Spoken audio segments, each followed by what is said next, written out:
अपने आत्माओं आपको कंपलसरी कर रखा है कि 4 महीने के अंदर आपने आना ही पड़ेगा जो भारतवर्ष में रह रहा है। किस लिए कहा गया है? ये बच्चे हैं, आप अपने बच्चों को एक रोजी रोटी के लिए पढ़ाते हो कि मेरा बेटा या बेटी पढ़ के कोई शिक्षा ग्रहण करके ये कोई ऊंच पोस्ट प्राप्त कर ले या अपना धंधा ठीक कर लेगा। उसको 16 वर्ष का समय, 15 वर्ष, 20 वर्ष का समय दे देते हो, बेटा और ट्रेनिंग कर ले, फलाना कर ले, बढ़िया रोजगार हो जाएगा। और आत्म कल्याण के लिए आपके पास क्या 365 में तो 30 दिन भी नहीं मिलते, तो फिर कैसी भक्ति करोगे? किसा तुम फिर ड्रामा, फिर तो ड्रामेबाजी है। तो कहने का भाव ये है कि आप जी को इसलिए बुलाया जाता है कि यहाँ आने से आपको घना पुण्य मिलेगा।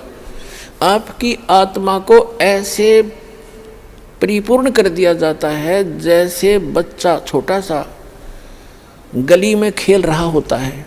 माता को पता है कि खेल में व्यस्त है और समय पर आहार इसको नहीं कराऊंगी तो ये दुर्बल हो जाएगा, बीमार भी हो सकता, रोगी भी हो सकता है। वो खेल रहा होता है अपने बच्चों में, भाई बहनों में बाहर, और व्यस्त होता है। माता उसको उठा के लाती है कि चल दूध पी ले। वो रोता भी है, वह घसीट कर लाती है कि ना चलना पड़ेगा, चल। उसको दूध पिला देती है, फिर छोड़ देती है। वो तो दूध पीता पीता भी न समझा कि छोड़ दे माँ, भाग लूँ मैं।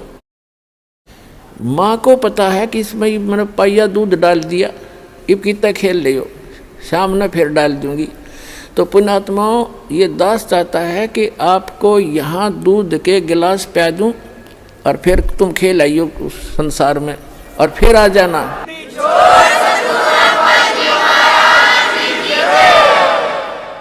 ताकि आपकी आत्मा दुर्बल ना हो और आप जल्दी युवा हो जाओ।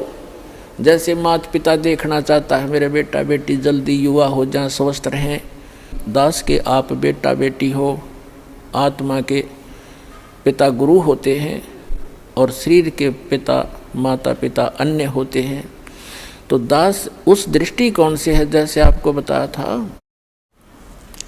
कि बालक प्यारा बहुत ही माँ का, उनसे बढ़कर शेष गुरुओं का। तो आप जी गुरु जी को जो बच्चे होते हैं, शिष्य होते हैं, वो माँ से भी कई गुना 100 गुना अधिक प्यारे होते हैं। इसलिए आपको बार बार बुलाया जाता है। संत मिलन को चालिए तजमाया अभिमान, और जो जो कदम आगे रखे ओ है यज्ञ समान। तो कितना परिपूर्ण हो रहे हो आप, और आप कितने भूखे हो, कितने खाली हो चुके हो, इतना पुण्य कराया जाएगा आपसे यहाँ पर। और जब जाके आपकी स्थिति ऊपर उभरेगी, इतना माइनस हो गया, आपके पुण्य पाप इतने बढ़ गए। अब क्या बताते हैं कि परमात्मा क्या कहते हैं कि जैसे भक्तिहीन प्राणी जो होता है, आपको कितना त्याग किया जाएगा, पर परमात्मा कहते हैं कि आपको एक श्वास उस श्वास का ऐसा मंत्र दिया जाएगा सतनाम, जिसके एक ही सिमरण की इतनी कमाई बनेगी आपकी।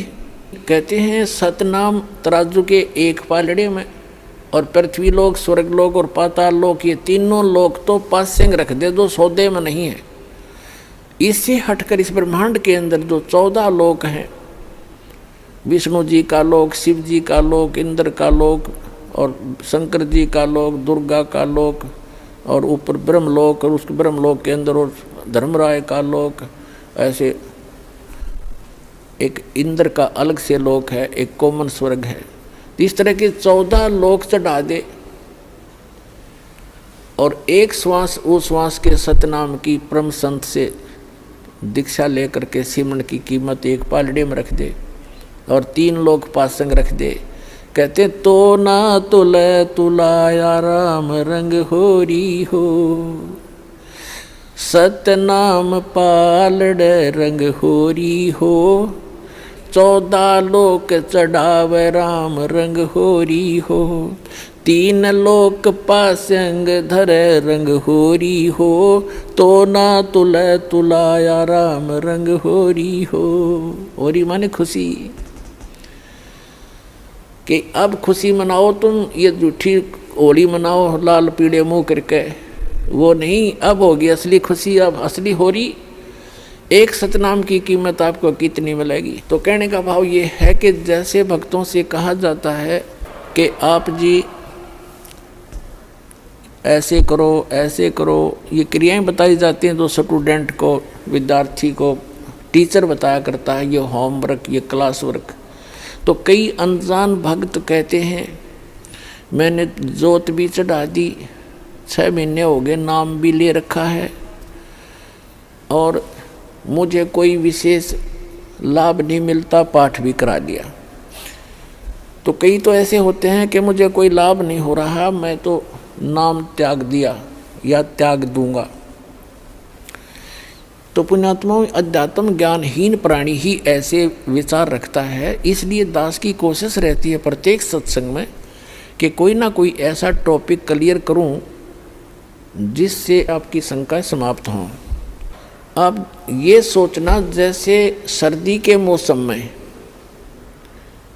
दिसंबर और जनवरी, ये हरियाणा प्रदेश सर्दी खूब जोर की गिरती है और उस समय आप जी ने कोई स्वेटर पहन रखी है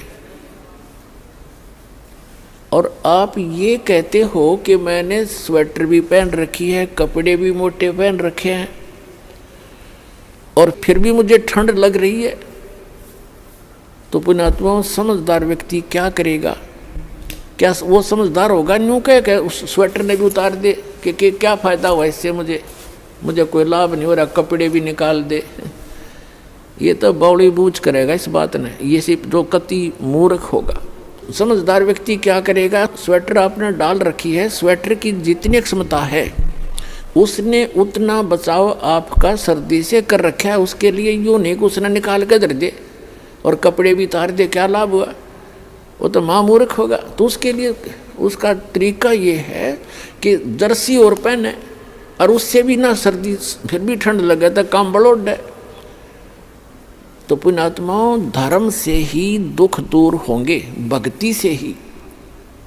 भक्ति में सारी चीज़ इंक्लूड हैं, दान भी, सिमरन भी, नित्य नियम भी, मर्यादा भी।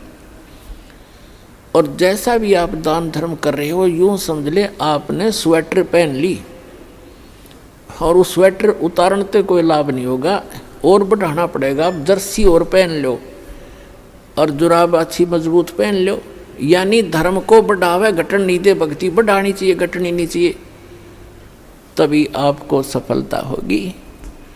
तो पुण्यात्माओं, आपका सौभाग्य है, आपको यथार्थ भक्ति मार्ग सुनने को मिला और ये वो शुभ दिन है।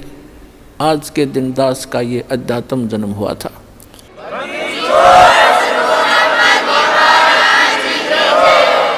दास के लिए तो ये एक सौभाग्य है दास का कि मुझे इस दिन भगवान मिले। आपके लिए भी वरदान सिद्ध हो गया ये दिन कि आप तक भी परमात्मा का विज्ञान पहुंचा और आपको सही मार्ग मिला।